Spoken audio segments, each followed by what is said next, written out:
All right, guys, so today we got to talk about Miss Shawntel Cooper, who is a mother who demolished critical race theory at a school board meeting in Virginia, in which, this school board is accused of promoting critical race theory in schools and all kinds of crazy stuff like adult books, right? Books that are probably too raunchy for children and all types of stuff that parents probably don't want their children to be looking at or learning about, right? In particular, when it comes to critical race theory, parents don't want this racist ideology being taught to kids in school, okay? And she delivered a excellent 1-minute takedown of why this ideology should not be in schools. But before we get into that, let's talk about what critical race theory is, because I feel like a lot of people are confused as to what exactly does this mean and what is it. Guys, the only thing critical race theory is basically a framework for explaining our laws, institutions, and systems and the history of that through the lens of race.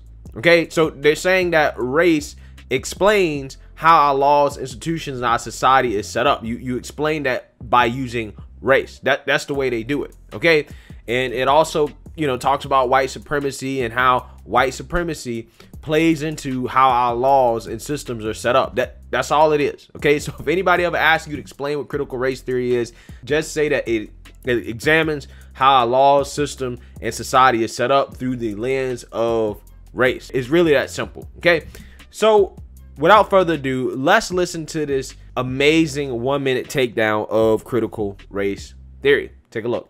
In the words of Martin Luther King Jr., I have a dream that my 4 little children will one day live in a nation where they will not be judged by the color of their skin, but by the content of their character. Now I have a dream that we will implement love, not hate, or supporting another Jim Crow's agenda. CRT is not an honest dialogue. It is a tactic that was used by Hitler and the Ku Klux Klan on slavery very many years ago to dumb down my ancestors, so we could not think for ourselves. CRT is racist. It is abusive. It discriminates against one's color. Let me educate you. An honest dialogue does not oppress. An honest dialogue does not implement hatred or injustice. It's to communicate without deceiving people. Today, we don't need your agreement. We want action and a backbone for what we asked for today, to ban CRT. We don't want your political advertisement to divide our children or belittle them. Think twice before you indoctrinate such racist theories. You cannot tell me what is or is not racist. Look at me. I had to come down here today to tell you to your face that we are coming together and we are strong. This will not be the last. Greet and meet respectfully. All right, guys. So, Miss Cooper, right? I mean, I couldn't have said it better. Okay, what she's saying is absolutely correct in regards to how critical race theory is a damaging ideology, particularly for those who, are black or people of color, whatever you want to call them, non-white people. Okay, and apparently, she is concerned about her kids because they are biracial, right? They're confused as to, who they are. And I'm assuming that her biracial kids are half white. If they're in school and they're being taught that white people are superior than black people, right? Which again, white supremacy is a part of critical race theory.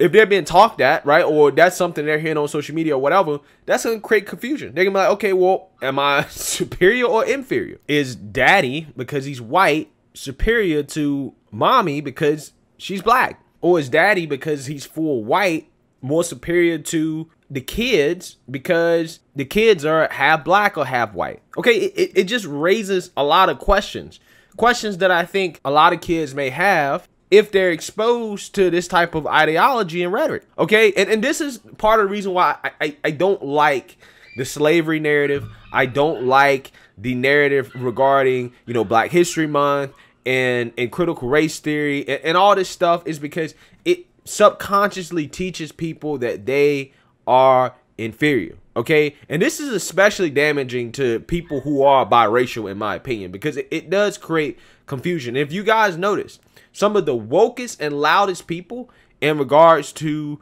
Black Lives Matter and the whole social justice movement, they're biracial, right? Like somebody like Kaepernick, for example. I think he's half white. They tend to speak the loudest, okay, because they're trying to prove their blackness. And this is 100% a thing. And I 100% believe it as a black person in America. Those of us who are of lighter skin, okay, tend to want to prove our blackness more to try to fit in because they feel like they're not as accepted because, you know, they're half white or they're biracial or whatever, right? And again, always talking about things through the lens of race, in my opinion, is especially damaging to people who are of multiple races, okay? Because it's hard to know what to think, okay? And guys, I've said this before, right? And I want to talk about this. I don't like calling people white supremacists. I don't even like the word white supremacy. I honestly don't even think white supremacy exists whatsoever, okay? Every single time somebody wants to talk about white supremacy, they tend to think about, oh, you know, Jim Bob, who's down the street in a trailer park, who has a Confederate flag, okay? They want to call him a white supremacist, even though he has no power, right? He has no power over anybody, okay? He has no power. And if you look up the definition of white supremacy, all it is that it is the belief that white people constitute a superior race and should therefore dominate society, typically to the exclusion or detriment of other racial and ethnic groups, in particular black or Jewish people. Okay, so when you have a bunch of people running around talking about white supremacy this, white supremacy that, what they're subconsciously saying is that white people are superior to them. Okay. And guys, I personally do not believe that white people are superior to me. Matter of fact, I don't believe any group of people are superior to me. I believe that we're all equal. Okay. I believe in equality. I don't believe that anybody is superior to me. Okay. And like I said, guys, this is my biggest problem with how the left loves to frame this race conversation. They always want to frame it as a power structure. Okay, that's what they define racism as. They define racism as a power structure. And that's why they always say, well, black people can't be racist because they don't have power. Again, that type of framing and language subconsciously makes people think that they are less than. Okay, even calling each other minorities. I've mentioned this before on my channel. Even when we call each other minority just means less than. And some people might say, oh no, they're just saying that as a reference to population. And I'm like, no, that's actually not true. In social sciences, the definition of minority is, quote, minority, a culturally, ethnically, or racially distinct group that coexists with but is subordinate to or a more dominant group.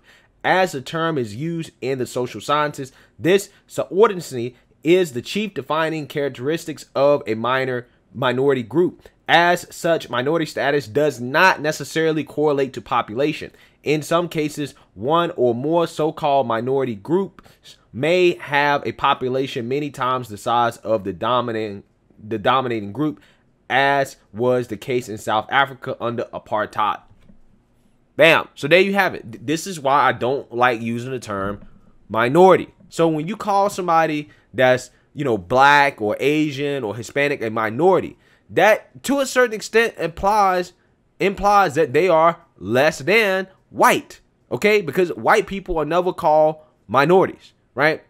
So again, guys, the whole language thing, the whole race conversation, the way the left always wants to talk about this is so detrimental, in my opinion, to people who are non-white in this country in terms of how we think about ourselves, right? And I refuse to think about myself in a way in which I am less than somebody else purely because of the color of my skin. I refuse to do it. Okay, I refuse to do it. And one of the main reasons I refuse to do it, guys, is because if you think this way, I think that has a direct impact on your outcome in life. I really do. I think it has a direct impact. I think people who subconsciously think that they're less than somebody else, they don't try as hard.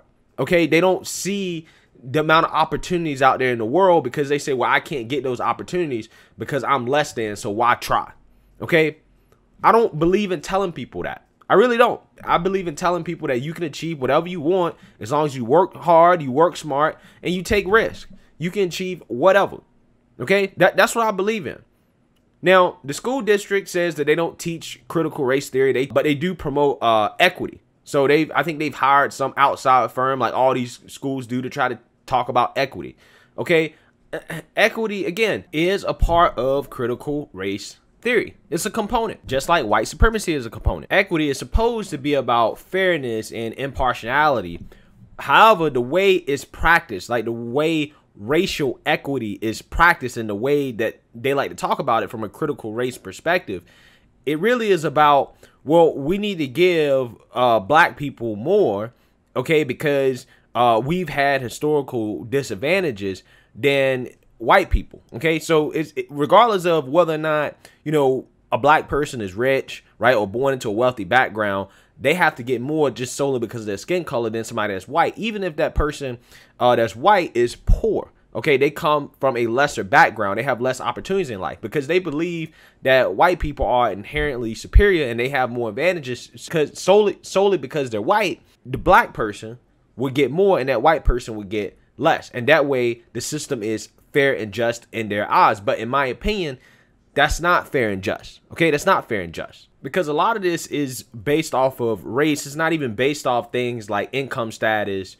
or anything like that. It's based off race. I just think that the idea that all black people are poor, all black people are, you know, ghetto, they're from lesser backgrounds and they have less in life is just, again, a part of the rhetoric that just makes it seem like black people are inferior.